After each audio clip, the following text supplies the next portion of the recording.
आज और संवाद सदन में कम हो गया है। इसका क्या परिप्रेक्ष्य है और क्या इसके राजनीतिक निहितार्थ हैं? देखिए, सांसद तो 20 निलंबित हुए, लेकिन चर्चा खाली संजय सिंह की ज़्यादा है। क्योंकि संजय सिंह अकेले 20 और 200 के बीच में बोलते हैं और परेशान किए हुए हैं बीजेपी को सबसे ज़्यादा। वो 19 तो फौरी तौर पर फंस गए होंगे कहीं, लेकिन अगर सबसे ज़्यादा बवाल मचा रखा है किसी ने संसद में तो वो संजय सिंह है। तमाम बड़ी बड़ी पार्टियों के पास बहुत सांसद हैं, लेकिन संजय सिंह जब 3 थे तब भी बोलते थे, और एक बार तो मोदी के सामने उन्होंने बवाल किया था सदन में। आज संसद से निलंबन की बात है, हंगामे की बात है। संसद और विधानसभाएं जब चलती हैं तो जनता का पैसा लगता है, लाखों करोड़ों रुपया हरदम खर्चा होता है। सांसदों और विधायकों को तमाम सुविधाएं दी जाती हैं। पहले सब ठीक रहा, जहां हम सत्ता में होते हैं वहां विपक्ष को कहते हैं वो गलत कर रहा है, जहां हम विपक्ष में होते हैं वहां कहते हैं कि हंगामा करना हमारा अधिकार है। लेकिन कुछ शब्द पहले बैन किए गए, जैसे चरित्रहीन, काला दिन, अंट सांट, तमाम लोग, कोई कहता था भ्रष्टाचारी, कोई कहता था पतली कमर, कोई कुछ, ये सब बैन हुआ अभी इसी सत्र में, और उस पर बवाल मचा। अभी ये ख़त्म नहीं हुआ था कि एक नया ये सांसदों का निलंबन आ गया।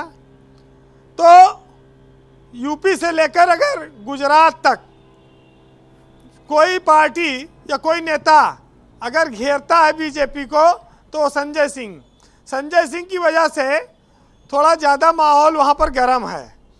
अब बीजेपी शायद पहले भूल गई होगी कि 19 को निलंबित कर दिया, फिर किसी ने याद दिलाया कि इसमें संजय सिंह छूट गए, तो आज उनको भी कर दिया कि चलो बैठो घर पे। अब बड़ी बात यह है कि क्या बीजेपी के सामने अब देश में कांग्रेस चुनौती नहीं है, या वो आम आदमी पार्टी को ज़्यादा बड़ी चुनौती मानती है। और इस वजह से चाहे केजरीवाल हो, चाहे मनीष सिसोदिया, चाहे संजय सिंह, अभी एक सीबीआई जांच के आदेश दिल्ली में हुए। गुजरात और हिमाचल का जो चुनाव हो रहा है विधानसभा का, वहाँ पर इस पार्टी की जो सक्रियता है वो भी एक कारण हो सकती है कि बीजेपी को कांग्रेस और आम आदमी पार्टी से बराबर टक्कर मिल रही है। ये भी एक मामला है। देखिए, इसी देश में प्रधानमंत्री को संसद में मौन मोहन कहा गया। कोयला घोटाला, स्पेक्ट्रम घोटाला, तमाम सारे घोटालों पर संसद ठप रही, आंदोलन होते रहे। मोदी सरकार में भी तमाम सारे मसलों पर विपक्ष संसद ठप करता रहा। लेकिन लोकतंत्र में जितनी आवाज़ उठेगी उतने लोकतंत्र जीवित रहने का उसका सबूत है।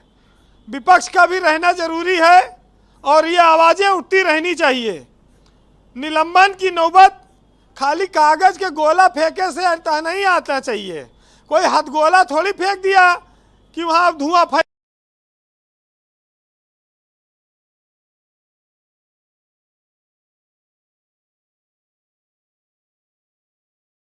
गया है हर बार। लेकिन मुंशी प्रेमचंद ने लिखा है कि लोग कहते हैं ऐसा क्यों करना पड़ता है, क्यों करते हो प्रदर्शन, इससे क्या होता है। प्रदर्शन, आंदोलन, जुलूस, इससे यह सिद्ध होता है कि हम जीवित हैं, अटल हैं और मैदान से हटे नहीं हैं। इसलिए इनकी उपयोगिता रही है जी। अब ये अलग बात है कि अगर संसद में कह दो भाई आज हम दूई का पहाड़ा पढ़ेंगे, तब भी सरकार का ही कोई विपक्ष की साजिश है, पहाड़ा नहीं पढ़ने देंगे तुमको, तो तमाम सारी बातें आ जाती हैं। लेकिन बीजेपी ने अपनी व्यवस्था 2024 की कर ली है। मुर्मू को राष्ट्रपति बना दिया, आदिवासी वोट भी लेगी, दलित वोट बैंक में उसमारी करी रही है, उसका हिसाब किताब पक्का है। ये सांसद वांसद ज़्यादा चिल्लाएंगे तो निलंबन और बढ़ भी सकता है। अभी तो खाली आज ईडी पर सुप्रीम कोर्ट ने पूरी मुहर लगा दी कि तुम जो करो सब सही है, गिरफ्तारी से लेके जांच और जितना अधिकार है मजिस्ट्रेटियल पावर, अरेस्टिंग, छापा और सीजर, तीनों, हाँ, सब चीजों का अधिकार, और चौथा इन्वेस्टिगेशन। आज साबित हो गया कि ईडी की ताकत सुप्रीम कोर्ट ने बढ़ा दी। तो ऐसे में जो लोग फंसे हैं इनके चंगुल में उनको डरना चाहिए। बहरहाल बीजेपी जी वीरेंद्र और जी। कांग्रेस की लड़ाई ब्रजेश जी चलती रहेगी, लेकिन एक साहित्यकार ने लिखा है कि मंदिर मस्जिद खाली हैं, संसद जयकारों से गूंज रहा, नारों से मूर्छायुक्त देखो, अब अल्लाह भी राम को ढूंढ रहा। और कहते हैं कि उसकी मजबूरी का अंदाजा है मुझे, मगर मेरी बेबसी पर मेरा जोर नहीं है। मैं बोलता हूँ तो इल्ज़ाम है बगावत का, और मैं चुप रहूँ तो मुझे बेबसी सी होती है। बहुत ही करारा शेर पढ़ा आपने, सुरेंद्र राजपूत को धुआं धुआं कर दिया। एक भी जवाब आपके शेर का नहीं दे पाए। बहुत शुक्रिया बीरेन जी। बहन भाइयों, आज की परिचर्चा को लेकर हमने कू ऐप पर एक प्रश्न किया।